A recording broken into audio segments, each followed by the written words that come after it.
Kita kembalikan kepada materi yang tadi ya, terkait dengan Tuhan ya. Jadi Kristen ini, saudara Kristen ini memiliki Tuhan, dan mereka juga memiliki konsep Tuhan itu satu. Islam juga memiliki itu. Orang Israel juga memiliki itu kemudian. Nah sekarang permasalahannya adalah, mari kita bahu-membahu untuk menyadarkan saudara-saudara kita Kristen. Yang esa itu ada berapa? Yang esa itu ada berapa? Yang maha esa itu ada berapa? Kalau di Islam kan kul huwallahu ahad, Shema Israel Adonai Eloheinu Adonai ahad. Muncul Kristen di antara Yahudi dan Islam, maka muncul pernyataan saya mencakupi pertanyaan. Di Kristen itu mereka mengenal yang maha esa juga tidak? Ada nggak saudara Kristen yang yang bisa menjawab ini? Oke, jadi Bang Zuma, iya. Yang Maha Esa yang dimaksudkan di dalam kekristenan. Dinda Andreas dibesarin aja, host. Iya. Tentu nggak sama gak apa-apa, ya. Nggak apa-apa. Nggak sama dengan dibesarin ya. Kalau gitu. di dalam 1 Korintus 8 ayat 6 dikatakan, namun bagi kita hanya ada satu Allah saja, yaitu Bapa, yang daripadanya berasal segala sesuatu, yang untuk Dia kita hidup, dan untuk dan satu Tuhan saja, yaitu Yesus Kristus, yang olehnya segala sesuatu telah dijadikan dan yang karena Dia kita hidup. Yang 8 ayat 6. Jadi maaf, yang saya tanya, di Kristen itu ada berapa yang esa? Yang esa ya satu.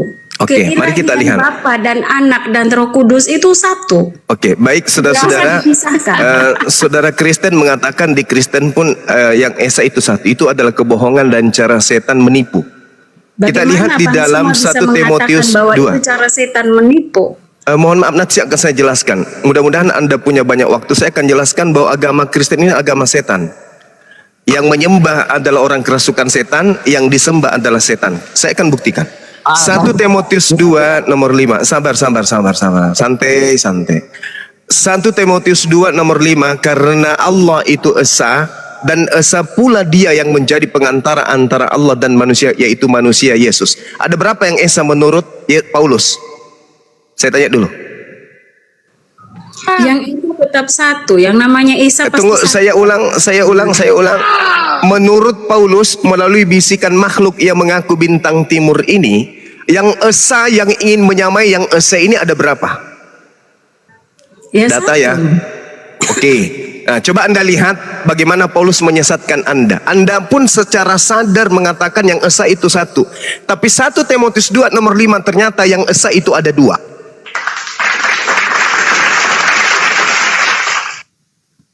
Yang esa itu ada dua menurut Paulus. Siapa yang mengajarkan Paulus ini mengatakan bahwa Yesus itu esa, makhluk yang bernama bintang timur? Seluruh surat-surat Paulus itu diakui oleh Paulus berdasarkan bisikan makhluk bernama Lucifer, yang adalah bintang timur. Tengok, plototin, baca, pikirkan, renungkan. 1 Timotius 2 nomor 5, esa Tuhan, esa juga Yesus. Ada berapa yang esa menurut Paulus? 2. Helal bin Zakar adalah iblis yang ingin menyamai Tuhan, ingin juga setara dengan Tuhan. Ini yang sedang diajarkan oleh iblis kepada Paulus, agar iblis bisa menyesatkan manusia melalui tangan Paulus. Baca Kisah Para Pewarta 16 nomor 16 sampai nomor 8 sampai nomor 18. Iblis memproklamirkan kerasulan Paulus. Wahai manusia, inilah Paulus, utusan yang maha tinggi. Dia adalah orang yang akan mengantarkan kepada keselamatan. Iblis memproklamirkan kerasulan Paulus. Ini bukti, plototin datanya agar disadari. Kristen mengangkat derajat Yesus melampaui batas. Makanya Yesus mengatakan, enyahlah daripadaku, kalian semua adalah pembuat kejahatan. Oh, tunggu dulu, bukankah kami bernubuat pakai namamu, bermujizat, mengusir setan? Pada waktu itulah saya akan berterus terang kepada mereka, enyahlah daripadaku, aku tak mengenal kalian. Kalian semua adalah pembuat kejahatan. Matius 7 nomor 22 sampai nomor 23. Ayo. Kenapa kalian diusir? Kenapa? Kalau sampai iman kalian itu sudah benar, sampai pada level bisa mengusir setan dan kalian adalah anak-anak Tuhan penyembah Yesus, kenapa kalian diusir? Padahal pola keagamaan kalian itu sudah betul menurut kalian. Memanggil Yesus Tuhan, apakah salah? Betul, menurut gereja. Bermujizat pakai nama Yesus, apakah salah? Betul, menurut gereja. Bernubuat pakai nama Yesus, apakah salah? Betul, menurut gereja. Mengusir setan pakai nama Yesus, betul, menurut gereja. Tapi apakah semua itu betul menurut Yesus? Tidak. Yesus mengatakan, enyahlah daripadaku, kalian semua adalah pembuat kejahatan. Jadi ente mau kemana? Mau minta pertolongan kemana? Oke. Kepada Yesus nggak mungkin. Halo, Yesus Bang. sudah mengingkari itu. Ayo, Halo Juma, kamu kan mengatakan bahwa saya silakan. Silakan, ada berapa yang esa? Anda mengatakan satu. Bagaimana dengan bisikan yang diterima oleh Paulus? Allah esa, Yesus esa. Ada berapa yang esa? Dua. Berarti orang-orang Kristen melalui iblis, melalui orang Kristen mengajarkan alam bawah sadar manusia bahwa Tuhan itu ada saingannya, yaitu Yesus. Roh Kudus itu cuman aksesoris, coy. Yang ingin dijagokan oleh Kristen untuk menyaingi Allah pencipta langit dan bumi itu adalah Yesus. Coba, siapa nama Bapa? Elohim. Siapa nama Yesus? Nama anak? Yesus. Siapa nama Roh Kudus? Au. Siapa nama Roh Kudus? Au. Enggak ada yang tahu. Kenapa? Roh Kudus itu cuma aksesoris. Yang ingin dijadikan sandingan Tuhan yang Maha Esa adalah anak Maria bernama Yesus. Dialah sang bintang timur. Itu yang terjadi. Orang Kristen dimanapun dengan menggunakan akal. Hai saudaraku Kristen, berapa Tuhanmu? Satu. Siapa namanya?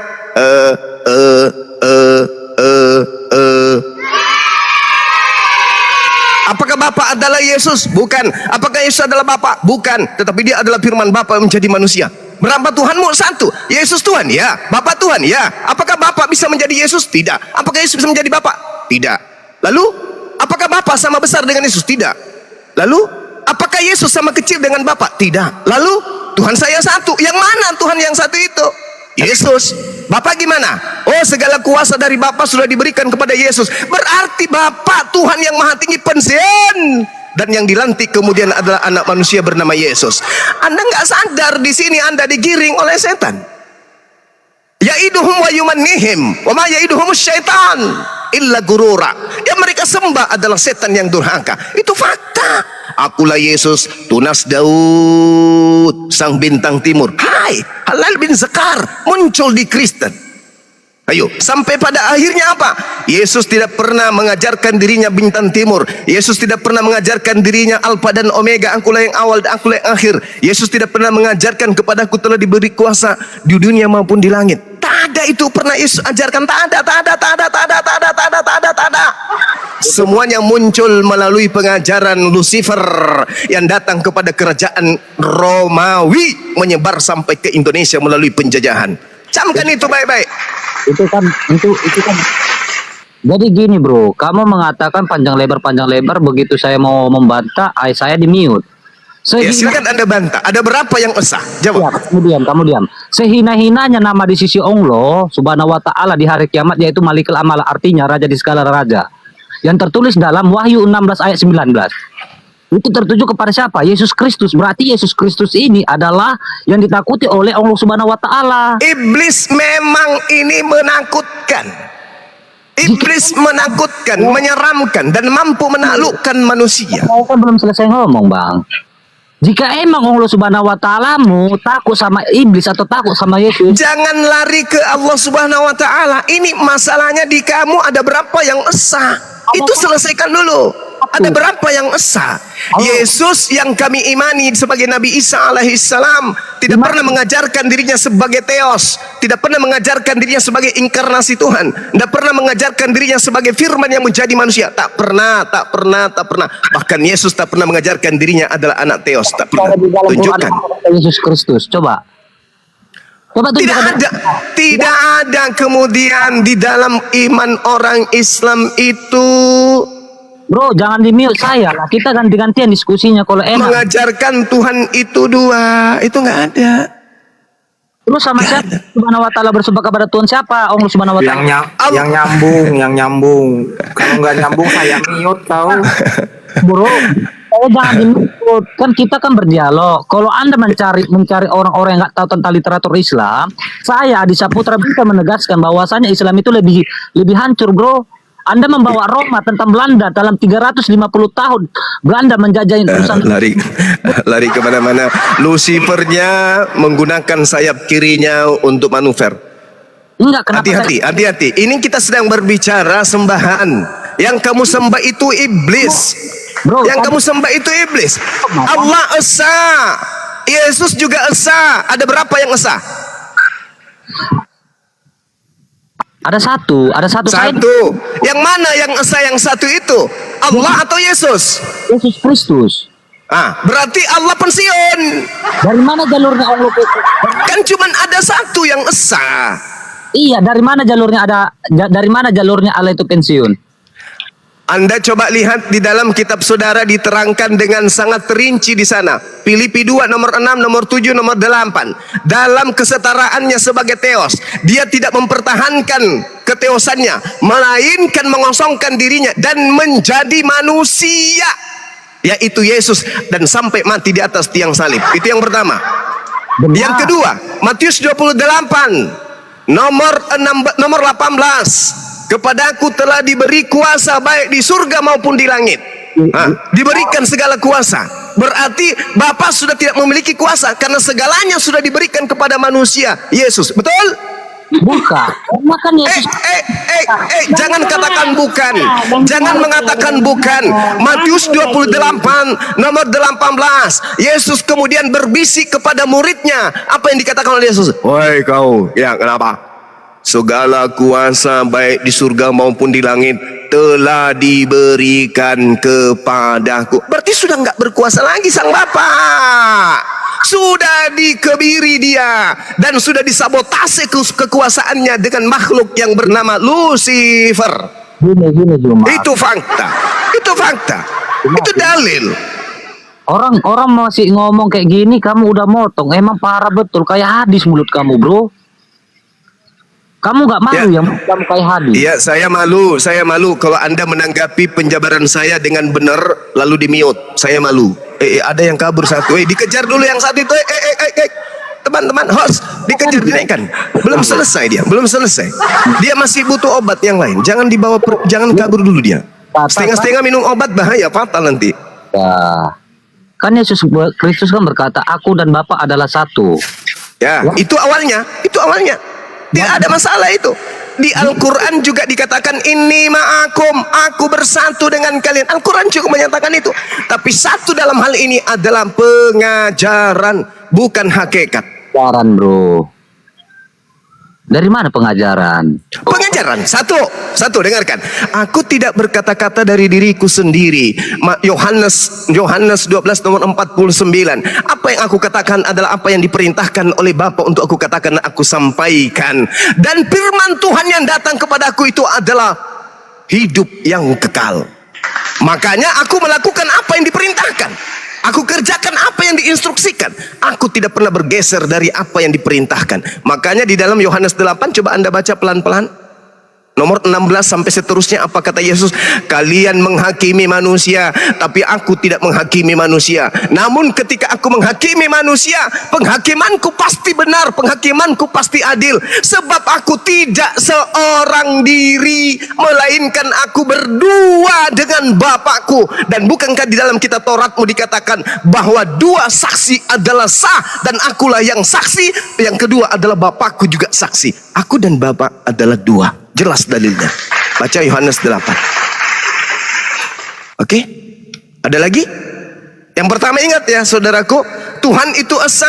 Kristen dimanapun mulutnya akan dikotori dengan pengakuan kemunafikan. Wahai Kristen, Tuhan itu esa atau tidak? Esa. Ada berapa yang esa? Satu. Baca 1 Timotius 2 nomor 5, di situ ada dua yang esa.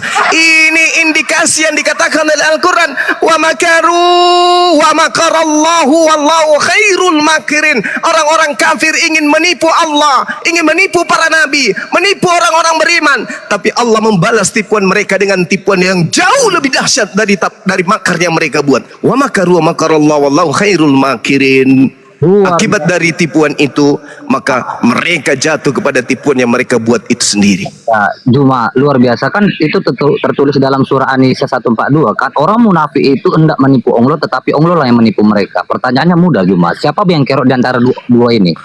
A, Oke. munafik yang menipu, atau B, Oke. Allah Baik. SWT yang penipu? Oke, baik. Sekarang ketika ada orang yang mencuri lalu dihukum, siapa yang jahat? Membuat orang itu terhukum, terpenjara dalam suatu ruangan 2x2. Siapa yang jahat? Mereka yang telah melakukan pencurian atau dia yang menyiapkan kemudian ruang 2x2? Siapa yang jahat? Yang jahat itu orang yang melakukan kejahatan. Oke. Berarti orang yang berbuat jahat dibalas dengan kejahatan, salah atau betul? Tapi katamu kan, kata dalam Al-Quran kamu bahwasanya Allah Subhanahu Wa Taala Maha Pengasih dan Maha Penyayang. Kenapa? Betul. Bismillahirrahmanirrahim. Kalau Allah tidak Maha Pengasih, hari ini juga nyawa Anda dilenyapkan dan dilemparkan ke dalam api neraka. Tapi karena Allah itu Maha Pengasih, Anda diberi ruang untuk bertemu dengan Bang Suma, bertemu dengan umat Islam yang lain, apologet Islam yang lain, supaya Anda menyadari bahwa Anda salah jalan selama ini, telah menyembah Lucifer. Kalau kamu itu tanda Allah cinta kepada Anda. Anda diberi ruang. Tidak semua orang Kristen punya kesempatan berdiri di hadapan Bang Suma. Enggak semua. Orang yang berhadapan dengan Bang Suma itu adalah orang yang diberi kasih oleh Allah, diberi kesempatan. Sadarlah kalian, tuh ada Bang Suma yang mengajarkan kalau kalian ini selama ini menyembah Lucifer. Manfaatkan itu untuk menyelamatkan diri Anda, atau Anda tetap aja wa ikhwanuhum yamuddunahum fil ghayyi tsumma la yuksirun, masuk dalam kelompok penggoda, pembisi, pengajak manusia menuju kepada neraka. Jadi yang mana yang perlu kita ikuti, Muhammad atau Yesus? Cuma Yesus silakan Anda ikutin. Dengan mengikuti Yesus mustahil Anda Kristen. Muhammad. Kalau Anda alergi dengan Nabi Muhammad, karena Nabi Muhammad mengajarkan segala aspek ritual keagamaan, Anda nggak mungkin meninggalkan makan babi. Anda nggak mungkin kemudian bersunat. Anda nggak mungkin rutin 5 kali sehari menyembah kepada Tuhan. Nggak mungkin. Oleh karena itu, ikutilah Yesus. Nah sekarang pertanyaan saya, apakah ketika Anda mengikuti Yesus, Anda bisa menjadi seorang Kristen? Istri saya sudah 4 Juma, itu hasil selingkuh semua Juma. Bahkan berzina saya dulu. Anda tahu? Ya. Yesus itu berasal dari hasil zina. Anda tahu? Anda paham? Yesus itu berasal dari keturunan poligami. Anda paham? Kalau Tahu Nabi kau, Daud tidak berpoligami, perjanjian lama nggak ada, perjanjian baru nggak ada. Karena perjanjian lama itu adalah tulisan-tulisan dari anak-anak Daud dari hasil poligami. Sadar Anda? Anda sadar? Di mute ya. Di mute Anda terus sadar? ya. Anda paham? Daud memiliki 4 istri hasil poligami. Dari 4 istri hasil poligami melahirkan 12 suku Bani Israel. Dari 12 suku Bani Israel melahirkan Nabi Musa alaihissalam, melahirkan Daud, melahirkan Daniel, melahirkan penulis pengkhotbah Salomo dan seterusnya. Dari mereka lah tangannya tertulis dan tercipta dan tertulis sebuah kitab. Itu yang Anda imani sekarang. Kalau tidak poligami Daud, di mana Anda bisa mengambil kitab Daniel? Kalau tidak poligami Daud, di mana kemudian orang Kristen bisa mengambil kitab Yeremia, Yesaya, Samuel? Semua kitab-kitab itu dituliskan oleh hasil dari keturunan poligaminya Nabi Daud. Ini sampai situ paham? Tuh, kayak mana sih di mute? Nggak apa, Islam ini kenapa kayak gini tuh? main mute. Ya, sekarang kalau Anda tidak mau di-mute, kembali kepada pertanyaan saya, saudaraku, saya akan kasih kesempatan Anda berbicara. Ada berapa yang sah? Silakan. Ada satu, yaitu Yesus Kristus. Satu, yaitu Yesus Kristus. Di mana Anda punya otak ketika di dalam kitab saudara 2 Yohanes 3 nomor 1 dengan jelas. Tunggu. Sabar, supaya Anda tidak di-mute. Supaya Anda tidak di-mute, kita ganti-gantian berbicara. Boleh? Boleh? Tunggu, naikkan RCS naikkan bro. Boleh kita ganti-gantian berbicara, boleh? Siap Bang Juma, RCS naikkan bro. Oke. Saudara, di dalam kitab saudara diterangkan bahwasanya di dalam Yohanes 3 ya, di situ dikatakan Saudara-saudaraku yang kekasih, sekarang kita ini adalah anak-anak Theos, tetapi belum jelas nasib kita kelak seperti apa. Akan tetapi kita tahu bahwa apabila Yesus menyatakan dirinya, kita akan menjadi sama seperti Yesus, sebab kita akan melihat dia dalam keadaannya yang sebenarnya. Tadi katanya esa, tapi kok dalam keadaan yang sebenarnya kita akan sama seperti Yesus. Sama seperti itu. Hei, Dalam satu Bung, keadanannya bang. Bung, saudaraku yang ganteng, yang cakep, yang manis, lihat ini kitabmu memberikan sinyal wa makaru wa makarallah. Sekuat-kuat yang kaum kafir kemudian ingin menggantikan posisi Allah dengan Bible. Dengan Bible itu juga dia akan jatuh tersungkur ke dalam api neraka kalau tidak sadar. Coba Anda baca tuh 1 Yohanes 3 nomor 2. Saudara-saudaraku yang kekasih, sekarang kita adalah anak-anak Tuhan katanya, tetapi belum nyata apa keadaan kita kelak.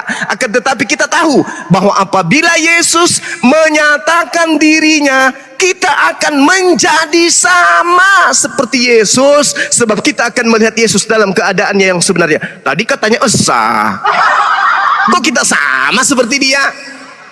Esa katanya tadi. Gimana ini, Bung?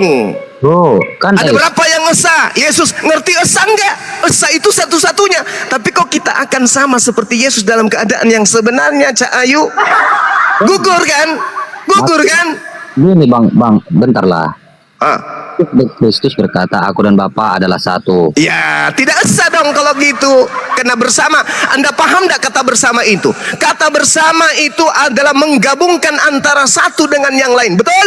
Begitu saya mau menerangkan suatu narasi yang tertulis dalam Alkitab saya, kenapa kamu potong? Kamu katakan Karena saya lebih paham Bible dari Anda.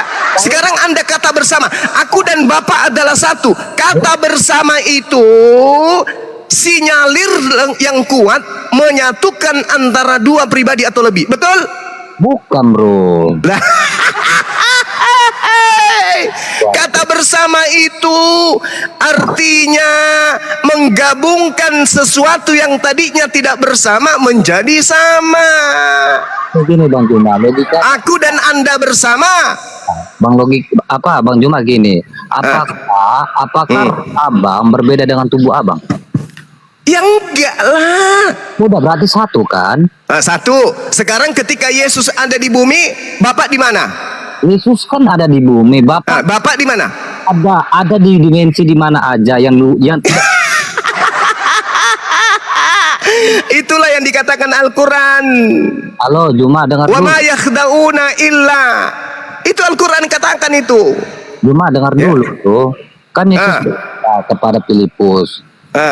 Filipus, sekian lama sekian lama engkau bertanya, tunjukkanlah Bapa kepada kami. Orang siapa yang telah melihat aku, dia telah melihat dia. Telah melihat. Kan benar kan? Barang siapa yang melihat aku, dia melihat Bapa. Barang siapa yang menampar aku, dia menampar Bapa. Barang siapa yang membunuh aku, dia membunuh Bapa, gitu. Zakaria 10 ayat 12. Hah?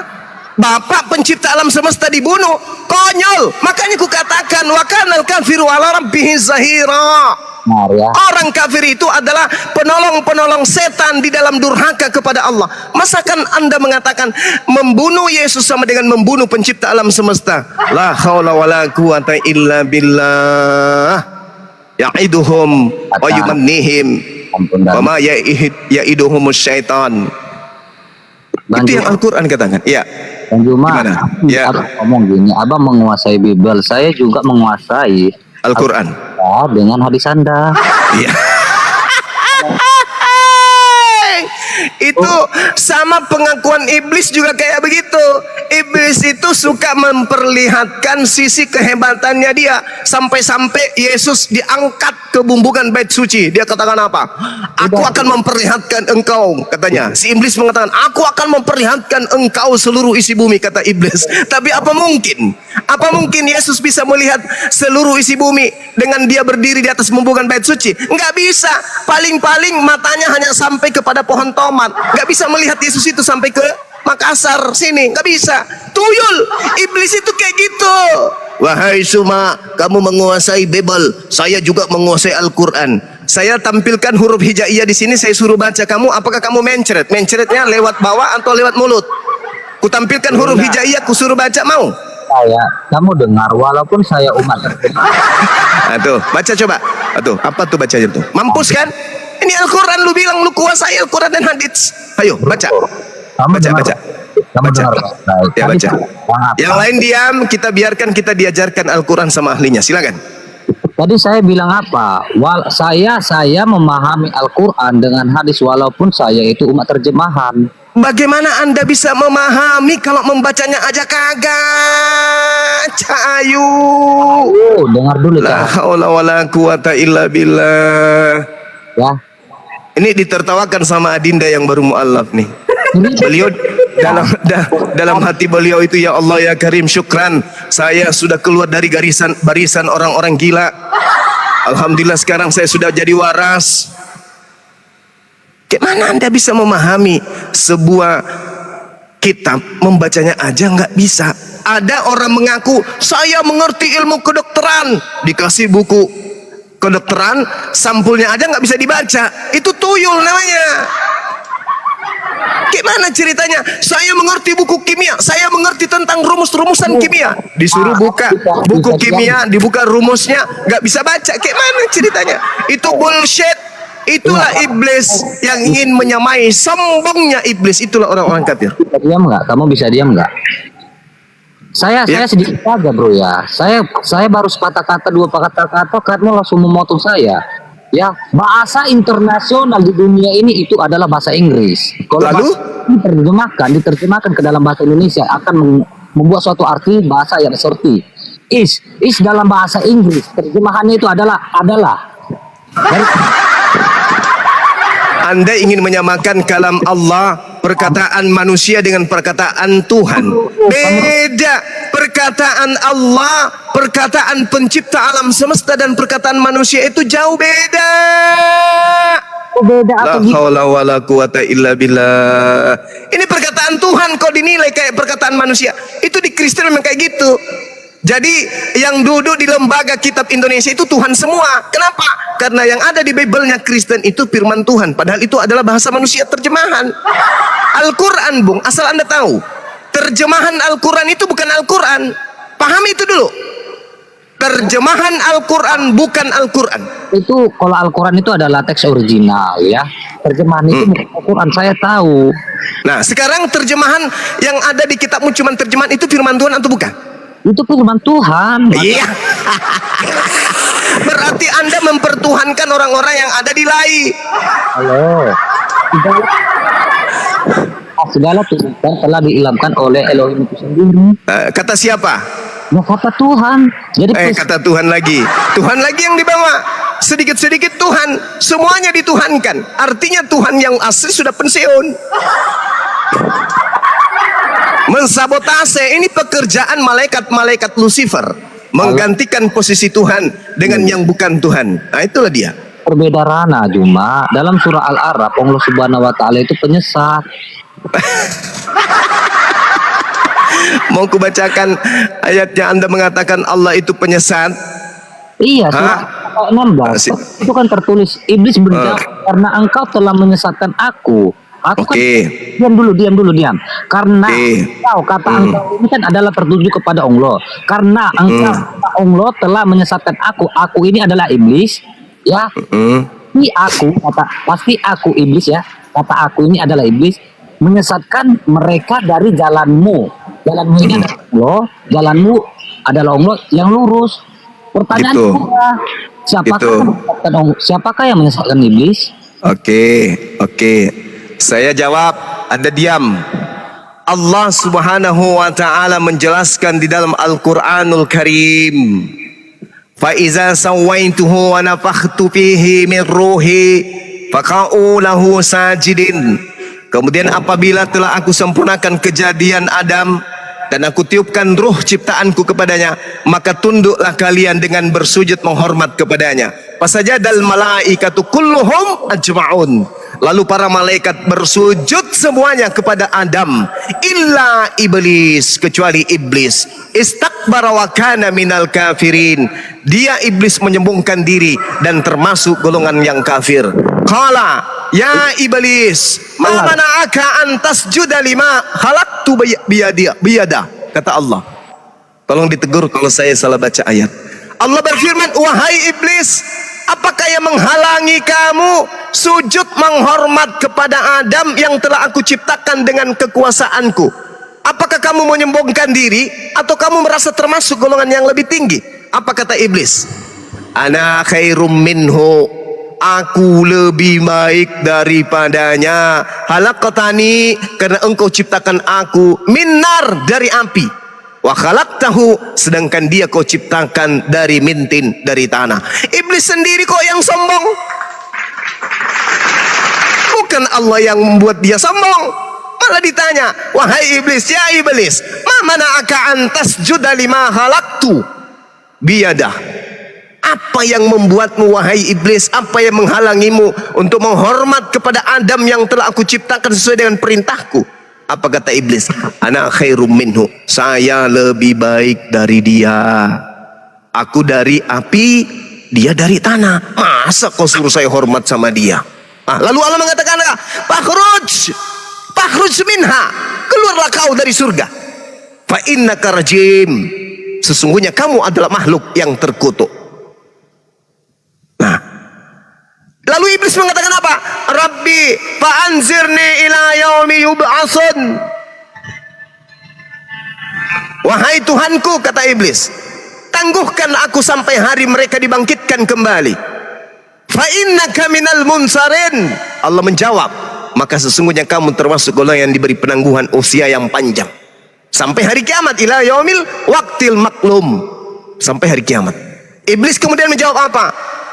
Wabi izzatika, demi kemuliaanmu wahai Tuhanku, la uqwiyannahum ajma'in, pasti aku akan menyesatkan mereka semua. Nah, inilah yang terjadi sumpah iblis itu, pasti aku akan menyesatkan mereka semua, sampai-sampai kalian itu menyembah kepada yang bukan Tuhan. Illa ibadaka minhumul mukhlasin, kecuali hamba-hambamu yang terpilih di antara mereka. Aku tahu. Jadi Allah itu tidak membuat mereka tersesat. Mereka yang minta, mereka yang mau. Setelah mereka menerima itu dan ikhlas akan apa yang terjadi pada dirinya, dia mau terhadap dirinya, maka Allah ridha. Silakan aja kalau kamu mau.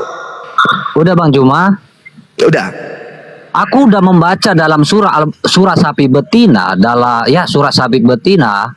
surah sapi betina tentang penciptaan iblis, ya penciptaan Adam, dengan surah Shod 72, dengan surah Al-Hijr 39, dengan surah Al-Arab dari ayat 11. Saya udah baca.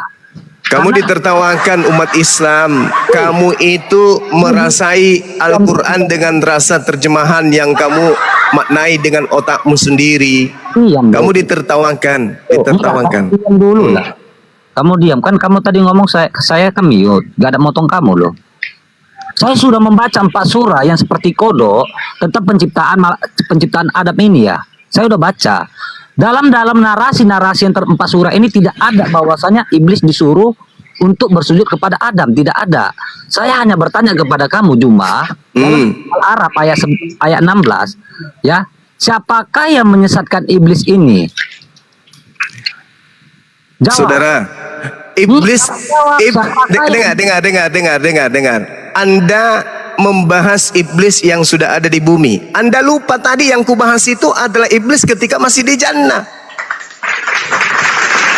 Iblis yang minta ditangguhkan, panjangkan usiaku, izinkan aku untuk menyesatkan mereka. Bahkan kalau Anda belajar dengan baik dalam Kejadian 3 nomor 15, Tuhan alam semesta mengadakan permusuhan antara Adam dan iblis dan keturunannya. Belajar itu penting. Kejadian 3:15, aku akan mengadakan, aku akan menciptakan, aku akan menghadirkan permusuhan. Aku tahu itu tidak. Ya, kalau kamu tahu kenapa Anda heran? Makanya saya tanya kepada kamu. Yesaya 45 nomor 7, Allah yang menciptakan iblis. Kenapa Anda heran? Kamu jawab jujur aja.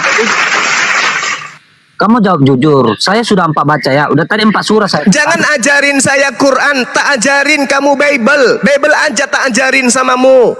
Di dalam Bible yang kamu imani itu dari kitabnya orang Yahudi, Tuhan mengutus iblis, Tuhan mengutus roh jahat, Tuhan yang membuat permusuhan, Tuhan yang menyesatkan manusia. Dalilnya bergejibun di dalam kitab yang kau genggam. Jangan kau lari ke Al-Quran karena kamu hanya berdasarkan terjemahan. Ditertawakan anak SD di Islam.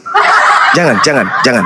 Bacakan satu dalil. 1 Raja-Raja 22. Dan Tuhan berfirman, siapakah yang akan membujuk Ahab untuk maju berperang supaya dia tewas di Ramot? Maka yang seorang berkata begini, yang lain berkata begitu. Kemudian tampillah seorang roh, suatu roh, lalu berdiri di hadapan Tuhan. Ia berkata, aku ini akan membujuknya. Tuhan bertanya kepadanya, dengan apa engkau akan membujuknya? Jawab si iblis, aku akan keluar dan menjadi roh dusta dalam mulut semua nabinya. Ia berfirman, biarlah engkau membujuknya dan engkau akan berhasil pula. Keluarlah dan perbuatlah demikian. Iblisnya minta izin kepada Tuhan, aku akan menjadi roh dusta dalam mulut semua nabinya. Tuhan berfirman, oke, biarlah engkau membujuknya dan engkau akan berhasil pula. Keluarlah dan perbuatlah demikian. Setan mengizinkan, Tuhanmu mengizinkan setan menyesatkan semua nabi-nabi. Jadi jangan ke Al-Quran, Cak Ayu, jangan. Anda tidak paham Al-Quran, Anda membacanya pun tak bisa, Anda hanya berdasarkan terjemahan. Kalau ente hanya umat terjemahan, tak ajarin, terjemahan Bible aja yang kamu pelajari, nggak usah jauh-jauh. Kemudian tampillah satu roh, lalu berdiri di hadapan Tuhan. Aku yang akan membujuknya. Dengan apa kau membujuknya? Aku akan menjadi roh dusta dalam mulut semua nabinya. Tuhan mengatakan, pergilah, engkau akan berhasil. Dan keluarlah, perbuatlah demikian. 1 Raja-Raja 22 nomor 23. Karena itu, sesungguhnya Tuhan telah menaruh roh dusta ke dalam mulut semua nabimu itu. Sebab Tuhan telah menetapkan engkau menimpakan malapetaka kepadamu. Tuhan sesungguhnya telah menaruh roh iblis ke dalam mulut semua nabi. Dalil. Jadi nggak usah capek-capek ke Quran, ngapain? Lawang membacanya aja kamu nggak bisa. 1 Samuel, sabar. 1 Samuel 16 nomor 14. Tetapi roh Tuhan telah mundur daripada Saul, dan sekarang ia diganggu oleh roh jahat, iblis, syaitan, roh dalam bahasa Ibrani, yang berasal dari Tuhan. Nah, iblis yang berasal dari Tuhan telah mengganggu siapa? Saul. 1 Samuel 16 nomor 15. Lalu berkatalah hamba-hamba Saul kepadanya, ketahuilah, roh iblis yang berasal dari Tuhan mengganggu engkau. Nomor 16-nya, baiklah tuanku, menitahkan hamba-hambamu yang di depanmu ini mencari seorang yang pandai main kecapi. Apabila roh iblis yang berasal dari Tuhan hingga padamu, haruslah ia main kecapi, maka engkau merasa nyaman. Tuh. Roh iblis berasal dari Tuhan, diutus kepada Saul. Dan dalil-dalil yang serupa itu banyak berkejibun di dalam kitab yang kau genggam. Contoh, satu lagi di dalam Ayub 1. Ayub 1 ya teman-teman, nomor 12. Coba Anda buka. Maka firman Tuhan kepada iblis. Nah, segala yang dipunyai Ayub ada dalam kuasamu. Maka berfirmanlah Tuhan kepada iblis, segala yang ada pada Ayub, wahai iblis, itu di dalam kuasamu, dalam kendalimu. Kerjasama nih. Tuhan mengutus iblis untuk menghancurkan Ayub. Dalilnya bergejibun. Kalau Anda butuh dalil, tak kasih dalil 1000, 2000, 3000, 4000, 5000, 6 biru, 7 biru, 8 biru, 9 biru, 10 biru. 2 Tesalonika berapa itu? 2 nomor 11. Dan itulah sebabnya Tuhan mendatangkan kesesatan atas mereka, yang menyebabkan mereka percaya akan kebohongan. Udahlah. Kamu nggak usah bahas-bahas Quran dengan Bang Suang, nggak usah. Kamu hanya terjemahanmu itu, pemahamanmu terhadap terjemahan itu tidak akan sampai kepada hakikat Quran. Memalukan aja. Kamu akan kusiksa dengan Bible. Itu, camkan itu. Bagaimana Anda menyikapi data-data Bible tadi? Tuhan mengutus iblis, Tuhan mengutus roh jahat, Tuhan mengutus iblis. Gimana Anda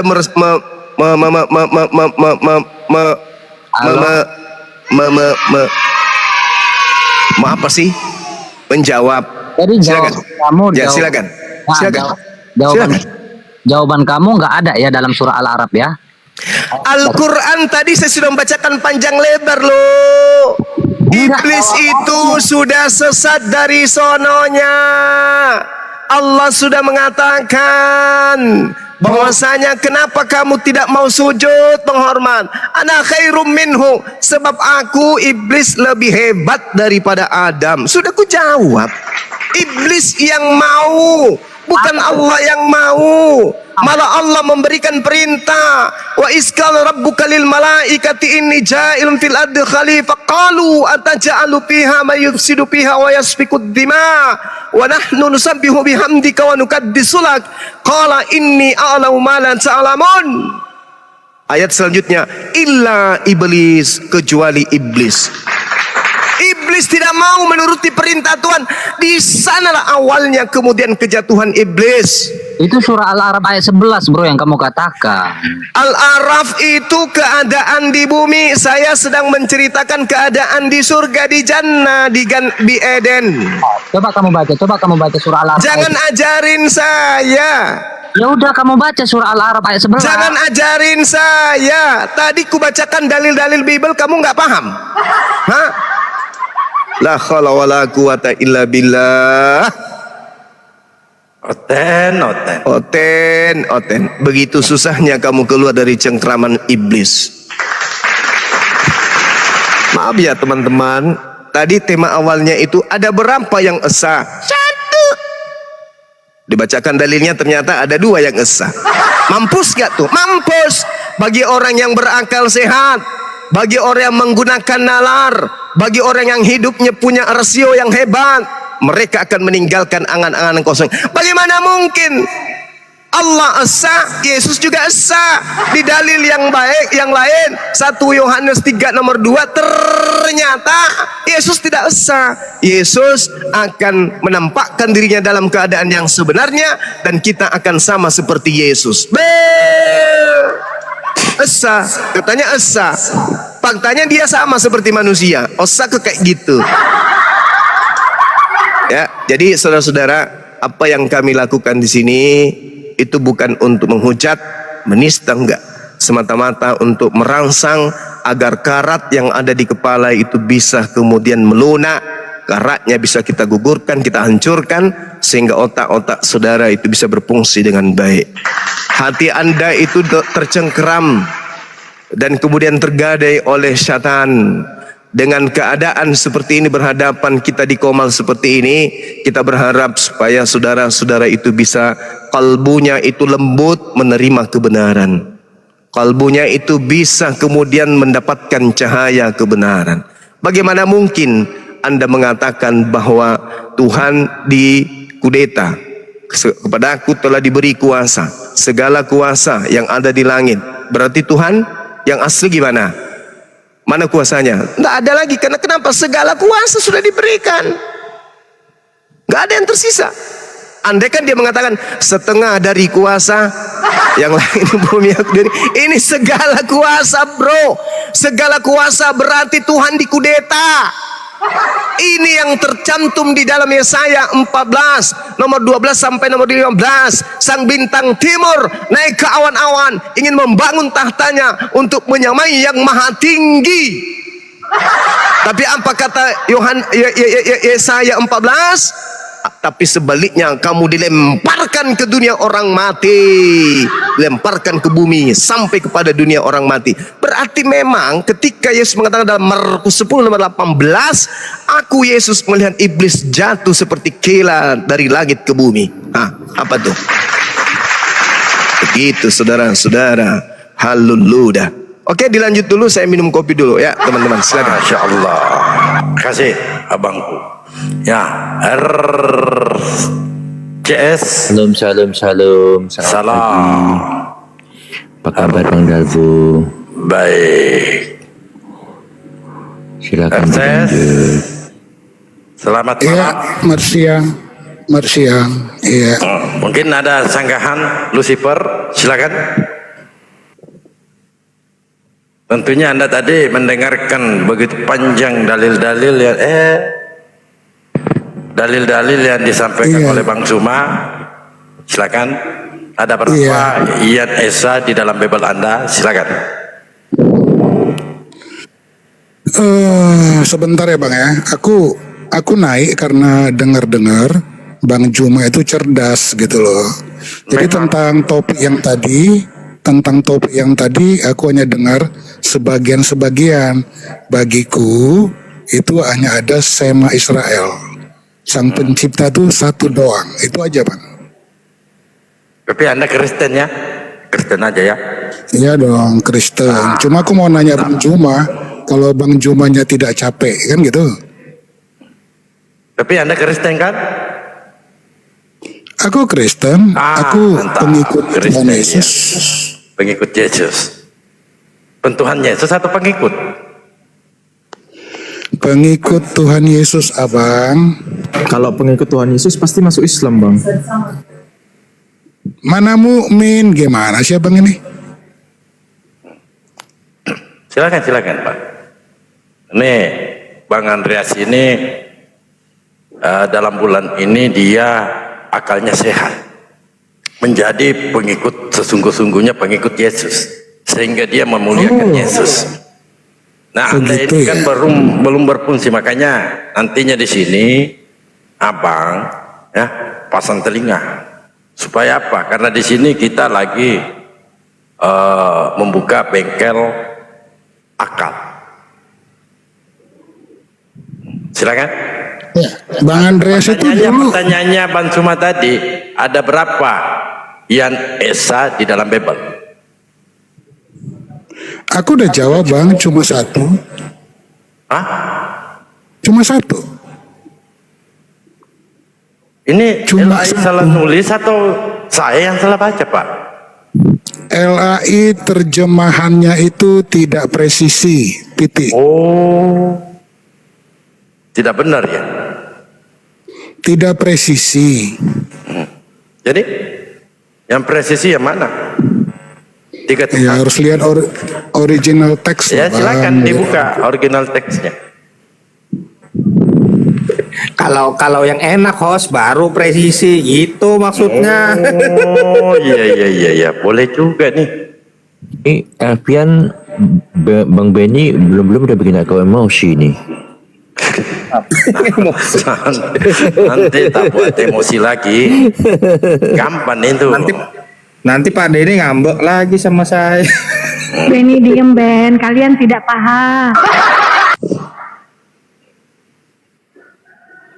Jadi aku naik sebenarnya mau nanya Bang Juma, Matius 13 ayat 11 dan 13 katanya dia ahli Biblo. Ada apa di situ, Pak? Silakan dibacakan. Matius pasal 13 ayat 11 dan ayat 13. Itu tentang perumpamaan. Oh, perumpamaan juga.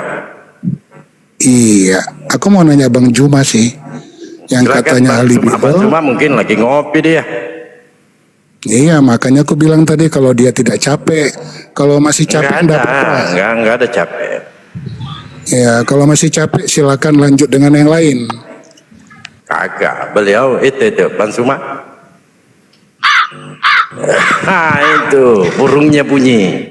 Ya, gimana Bang? Silakan. Oh ya, selamat siang Bang Juma. Bang Juma tadi menyatakan abang Siang, ahli Bang, siang. Bible. Ya, silakan. Matius pasal 13 Matius ayat 11. ayat Baik. 13. Pemahaman abang yang terdalam apa tentang itu? Oke, baik. Jadi ketika di Matius 13 ini ada keadaan di mana orang-orang datang berbondong-bondong kemudian mengerumuni Yesus ketika kemudian beliau ini naik perahu ya menuju ke sebuah pantai.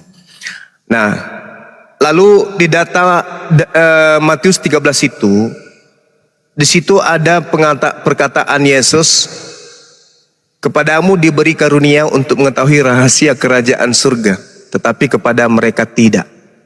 Kepadamu, mu di sini adalah Bani Israel.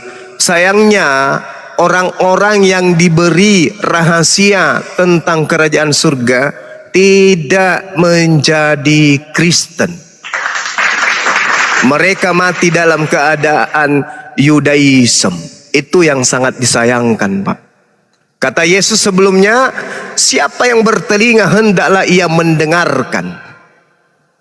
Maka datanglah murid-muridnya dan bertanya kepadanya, mengapa engkau berkata-kata kepada mereka dalam perumpamaan? Jawab Yesus, kepadamu diberi karunia untuk mengetahui rahasia kerajaan langit, tetapi kepada mereka tidak. Karena siapa yang mempunyai, kepadanya akan diberi sehingga ia berkelimpahan.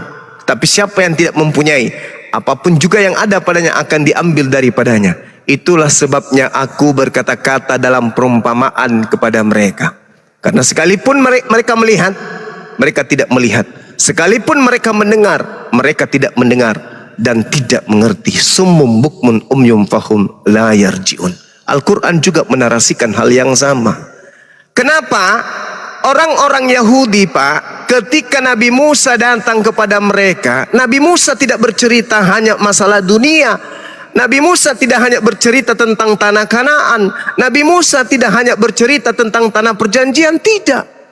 Tetapi Nabi Musa bercerita tentang hidup yang kekal, hidup setelah kematian. Makanya uraian kemudian dari ajaran Nabi Musa itu menceritakan sebab akibat.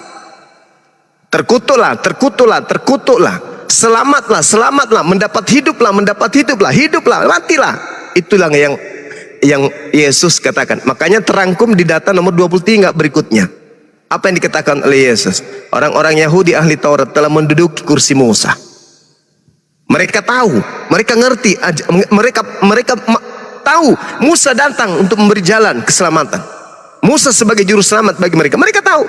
Bahkan sampai menduduki kursi Musa, kursi yang suci, yaitu sebagai imam, sebagai rabi, sebagai pengajar, ahli Taurat, ahli kitab, dan seterusnya. Tapi apa kata Yesus? Jangan sekali-kali kamu mengikuti mereka. Jangan kau mengikuti mereka. Dengarkan apa yang mereka ucapkan, tapi jangan kau ikuti kelakuan mereka. Kok bisa kayak gitu, guru? Ya, sebab mereka memerintahkan orang untuk melakukannya, tapi mereka tidak mempraktekkan. Mereka mengatakan, tapi mereka tidak mempraktekkan.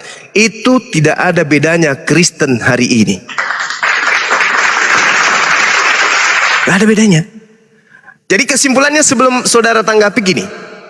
Orang-orang Yahudi memiliki aturan main, tetapi mereka tidak melakukan, kata Yesus. Oke?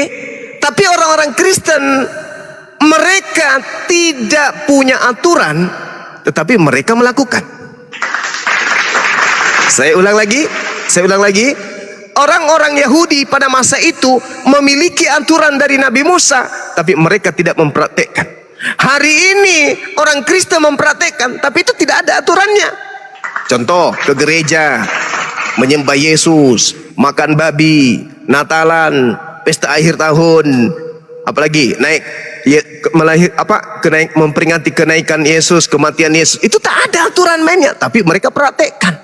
Inilah yang dikatakan mereka tidak mengerti. Mereka punya telinga tak mendengar, mereka punya mata tak melihat, mereka punya hati tapi tidak meresapi. Summum bukmun umyum fahum la yarji'un.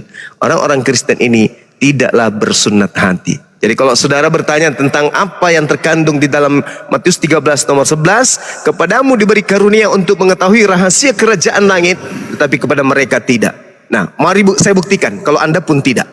Yesus mengatakan di dalam Yohanes 13 nomor 7, hidup kekal itu adalah mereka mengenal satu-satunya Tuhan yang benar, yaitu yang mengutus Abraham, Ishak, Yakub dan seterusnya, dan Yesus adalah utusan Tuhan. Tapi hari ini Anda lihat orang Kristen apakah menjalankan ini? Tidak. Kenapa? Mata mereka punya tapi tak melihat. Kuping mereka punya tapi tak mendengarkan. Sudah dikatakan mengenal Yesus sebagai utusan tok, tapi dilantik kemudian menjadi Hilal bin Zakar atau bintang timur. Saya kira begitu. Terima kasih. Ya, panjang lebar Bang Juma ini. Ayat 13. Sekalipun kamu melihat, kamu tidak mengetahui. Melihat itu termasuk membaca. Sekalipun kamu mendengar, kamu tidak mengerti. Itu ayat 13. Matius pasal 13 ayat 13. Bang Juma sudah menjelaskan, tapi tidak spesifik. Bang Juma sudah membaca Bible, betul? Tapi Bang Juma tidak mengetahui apa arti dari perjanjian baru. Bang Juma sudah dengar komal-komal, mendengar, tapi abang tidak ngerti. Ayat itu untuk Bang Juma. Poinnya tahu di mana kan? Anda ngarang Gimana bebas. poinnya? Ayat ini, dalih ini untuk murid-murid Yesus pada zamannya. Anda yang ngarang. Bang, ini dalil untuk orang-orang yang menjadi murid Yesus pada saat itu. Jangan Anda siarkan kemana-mana. Ini Yesus berkata tentang orang-orang yang berbondong-bondong yang datang mengerumuni dia pada saat dia mendekati perahu. Jangan Anda larikan ke saya. Itulah sesatnya, karena ucapan-ucapan Yesus, cerita-cerita yang dikisahkan oleh penulis kitab saudara, Anda nisbahkan kepada keadaan hari ini, padahal ini adalah kisah. Ini kisah. Itulah sebabnya aku, Yesus, berkata dalam perumpamaan kepada mereka. Mereka itu adalah orang yang berbondong-bondong tadi. Anda larikan ke Bang Soma. Karena sekalipun melihat, mereka tidak melihat. Sekalipun mendengar, mereka tidak mendengar dan tidak mengerti. Kok jadinya ke saya? Ini untuk orang yang berbondong-bondong tadi. Jangan Anda sapu rata apa yang tertulis. Wah, Anda nisbahkan kepada siapapun. Enggak kayak gitu belajar Bible. Enggak gitu cara belajar Bible. Oh, berarti dalam ruang lingkup bangsa Yahudi pada waktu itu ya, akhirnya. Betul, akhi. Kenapa dibawa ke saya? Anda salah belajar Bible. Silakan. Kalau algoritma Bang Juma seperti itu memang kisah saat Yesus 2000 tahun lalu ada di sekitaran Yerusalem. Itu benar kisah. Emang betul. Sudah berlalu. Ya. Kalau aku balikkan ke kitab abang, ya, itu juga atas peristiwa yang terjadi saat itu. Jadi kalau abang kalau algoritma abang seperti itu tentang Matius pasal 13, sesimpelnya begini, itu berarti kami tutup aja. Itu nggak berlaku untuk sekarang, betul? Bukan kayak begitu. Sebuah kitab akan menceritakan hukum-hukum tatanan hidup. Namun kemudian sebuah kitab juga menceritakan kisah sebagai contoh untuk dijadikan sebagai pedoman, sebagai cerminan keadaan yang ada pada masa itu. Tetapi janganlah ketika orang berbicara mengenai maling kundang, Anda mendudukan saya sebagai maling kundang. Itu keliru. Ini kita dudukkan perkara itu. Siapa yang dimaksud oleh Yesus? Yang dimaksud Yesus adalah orang-orang yang berbondong-bondong itu punya mata tak melihat, punya hidung tak mencium, punya kuping tak mendengar. Itu yang dimaksud oleh Yesus. Jangan Anda samakan. Saya bukan orang pengikut Yesus, bukan orang yang hidup zaman Yesus, dan Yesus diutus bukan untuk saya.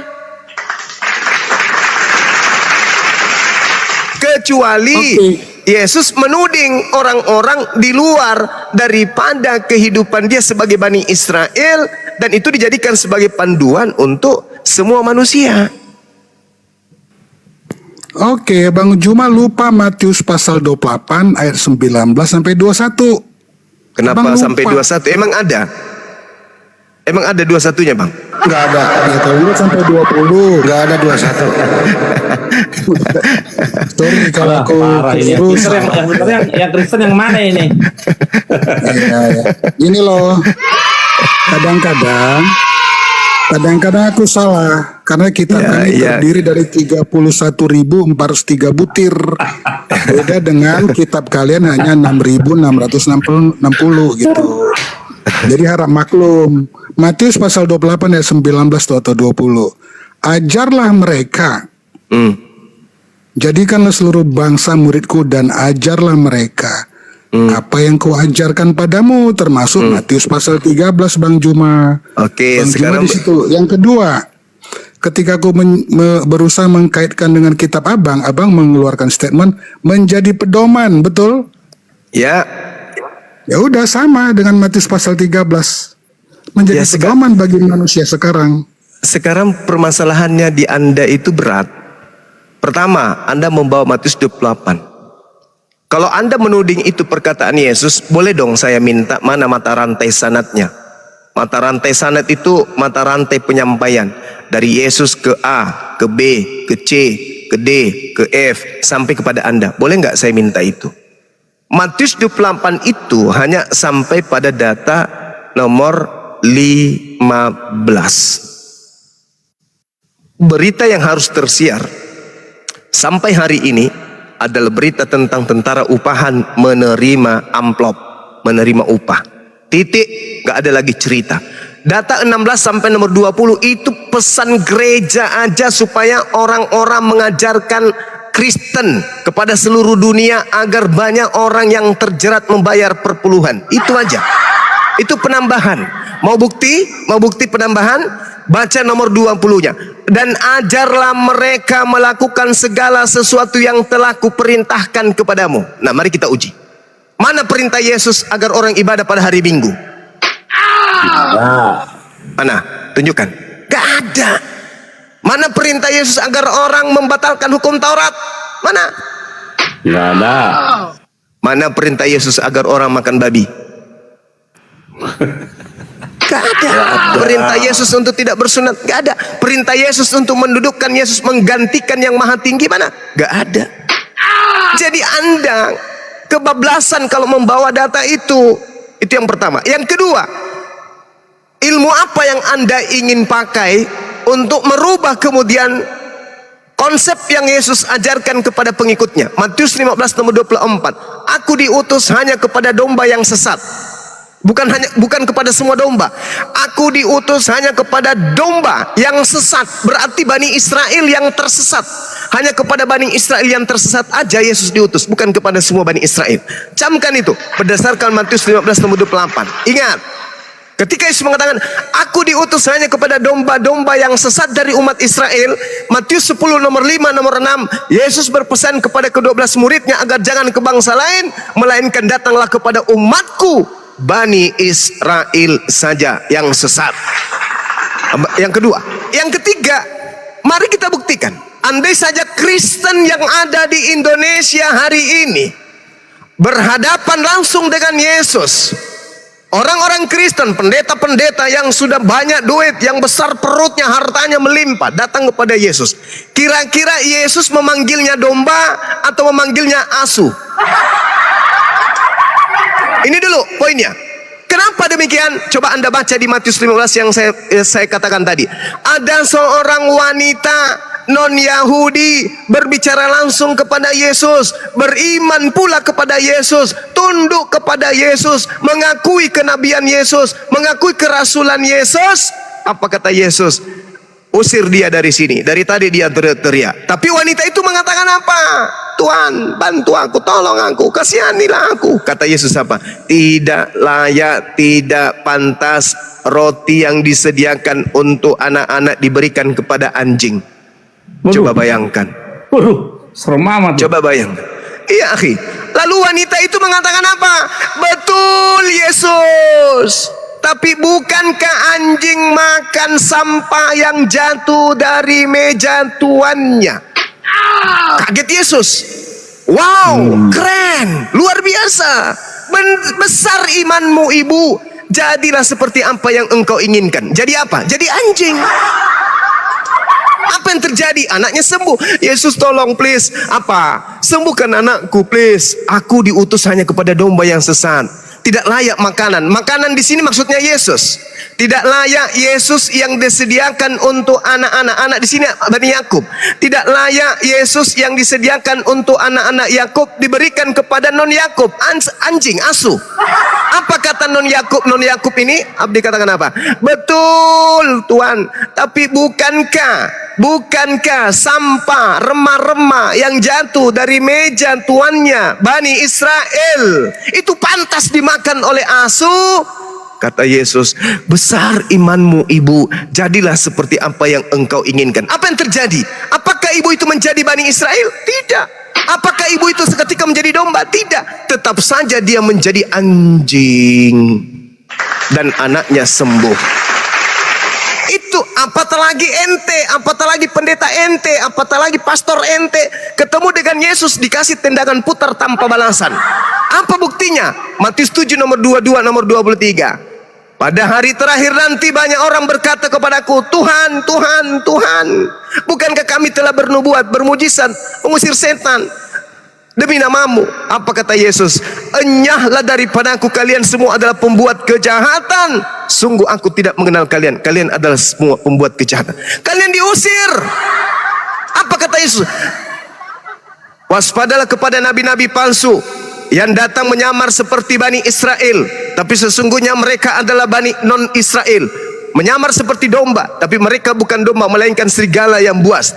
Dari buahnya kamu bisa mengenal mereka.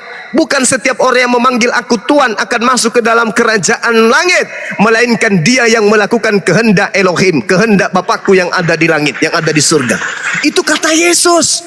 Tidak semua orang yang memanggil aku Tuhan, junjungan, Kurios, Kuria, dan seterusnya, melainkan dia melakukan kehendak Bapa. Apa kehendak Bapa itu? Taurat, kitab Tanakh, itu kehendak Bapa. Kristen melaksanakan enggak? Amin, amin, amin. Betul itu. Kristen melaksanakan enggak kehendak Bapa?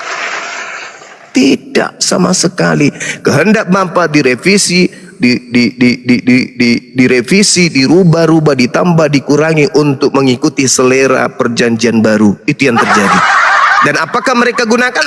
Ya, mereka gunakan. Tapi digunakan sebagai apa? Sebagai aksesoris supaya mereka dianggap sebagai domba Bani Israel. Tapi orang berakal tidak akan mungkin bisa ditipu. Selihai-lihainya orang Kristen membawa-bawa nama Israel, kami masih sehat, kami masih waras, kami tahu dengan pasti Kristen adalah kaum bidat yang membawa-bawa nama Israel untuk menipu seluruh umat manusia di atas muka bumi. Itu fakta. Demikian.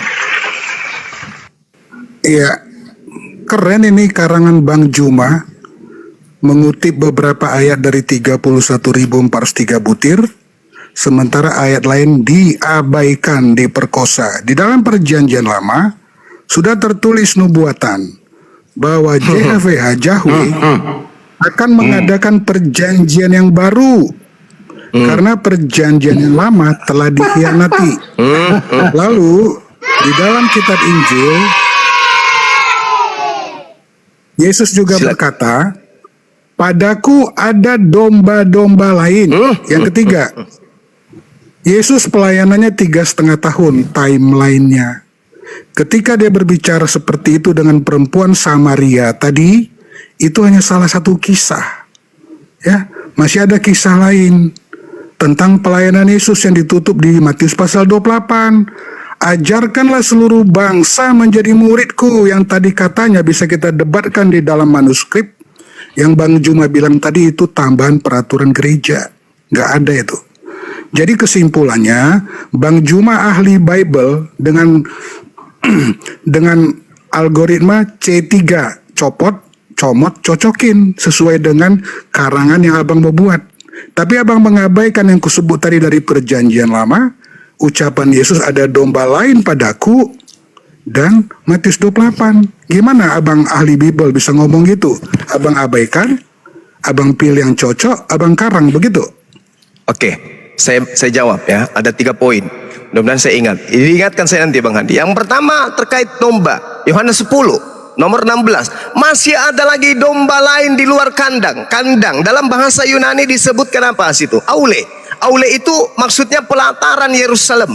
Sekarang ketika Yesus datang ke Yerusalem pada saat itu, apakah Bani Yakub berkumpul di sana atau sudah tersebar ke seluruh penjuru bumi? Itu dulu. Sedangkan kitabnya orang Yahudi hari ini masih tercermin dalam terjemahan yang Anda punya. Yehezkiel 5. Oke, bagaimana Tuhan membuat kemudian Bani Israel tersebar, terlempar kemana-mana. Sepertiga darimu akan kulemparkan kepada seluruh penjuru bumi. Pahami itu. Kemudian di dalam Ulangan 33, bukan Ulangan 33. Yeremia 50 nomor 17. Yang disebut domba adalah Bani Yakub. Apakah keturunan Nabi Yakub itu berkumpul hanya di Yerusalem saja? Tidak. Ketika Yesus datang ke tengah-tengah Bani Israel, apakah keturunan Nabi Yakub hanya ada di Israel saja? Tidak. Tersebar kemana-mana, bahkan sampai ada ke Papua. Maka domba yang dimaksud di sini adalah Bani Yakub di luar Aule, di luar Yerusalem. Masih ada lagi keturunan Nabi Yakub di luar Yerusalem. Itulah domba-dombaku yang harus kugembalakan. Makanya Yesus memerintahkan muridnya, pergilah ke seluruh bumi, ajarkanlah mereka. Mereka siapa? Mereka Bani Yakub. Bukan ente, saudaraku, bukan ente. Itu yang pertama. Lalu kemudian perjanjian baru. Bung, yang kau pakai di dalam kitabmu itu dengan coretan sampulnya perjanjian lama, justru itu adalah perjanjian baru Tuhan dengan Bani Yakub. Itu perjanjian baru. Mau dalil? Baca Yeremia 31 nomor 31 sampai 33. Kalau nggak puas, genapkan sampai 36. Apa kata Tuhan? Aku akan mengadakan perjanjian baru dengan Bani Israel dan Bani Yehuda. Masuk nggak di sini Bani Paulus? Bani Bom-Bom masuk nggak? Enggak Masuk. Bani Company masuk nggak? Enggak masuk. Aku akan mengadakan perjanjian baru dengan Bani Israel, Bani Yehuda. Tidak sama dengan perjanjian yang telah aku berikan kepada nenek moyang mereka yang mereka ingkari. Apa itu? Pada saat Tuhan menyelamatkan mereka dari perbudakan Mesir. Itu perjanjian lama. Perjanjian barunya kemudian adalah aku akan memasukkan kepada setiap Bani Israel ke dalam batin mereka, yaitu hukum Taurat. Itulah perjanjian baru. Jadi belajar, Bung. Perjanjian baru itu adalah hukum Taurat yang ditanamkan, ditancapkan oleh Tuhan ke dalam batin setiap Bani Israel. Pahami itu. Jadi perjanjian baru Tuhan dengan Bani Yakub, Bani Israel, Bani Yehuda adalah hukum Taurat yang justru melalui Paulus, Lucifer menjadikan itu sebagai sampah, menjadikan itu perjanjian kutukan yang harus dihapuskan di atas muka bumi dengan menjadikan Yesus sebagai tumbal yang tergantung di atas pohon. Itu fakta. Itu yang kedua. Jadi perjanjian baru milik Bani Israel itu tidak punya hak orang Kristen mengganggu gugat itu. Itu adalah perjanjian Tuhan dengan mereka. Pahami ya? Paham sampai situ. Yang ketiga tadi apa, akhi? Apa ada yang ingat nggak? Bang Handi Selebes. Yang ketiga yang disebut saudara tadi ini. Dia mengatakan saya mencomot. Saudara, sekali lagi saya katakan kepada saudara. Saya hanya menyampaikan item terpenting aja. Ya. Bahwa Yesus itu diutus hanya kepada Bani Israel yang sesat saja, bukan kepada semuanya. Kalau Bani Israel yang tidak sesat, bukan kepada mereka diutus, tapi mereka yang sesat, meninggalkan hukum Tuhan, melanggar hukum Tuhan, melanggar hukum Taurat, itulah Yesus diutus untuk mereka kembali kepada hukum Taurat. Oke? Jadi ketika saudara mengatakan bahwasanya saya itu keliru memaknai daripada kitab saudara, saya rasa saya tidak keliru. Justru Anda yang tidak paham kitabnya orang Yahudi. Kenapa? Karena yang Anda pahami adalah kitab perjanjian baru. Perjanjian lama harus tunduk kepada keinginan perjanjian baru. Makanya orang Yahudi sampai hari ini tidak percaya dengan perjanjian lama. Maksudnya tidak percaya kepada terjemahan Septuaginta, karena itu sudah jauh dari asalnya, sudah jauh meninggalkan aslinya. Itu yang perlu saudara pahami. Jadi sekali lagi saya katakan bahwasanya ketika orang Kristen mengatakan dirinya ini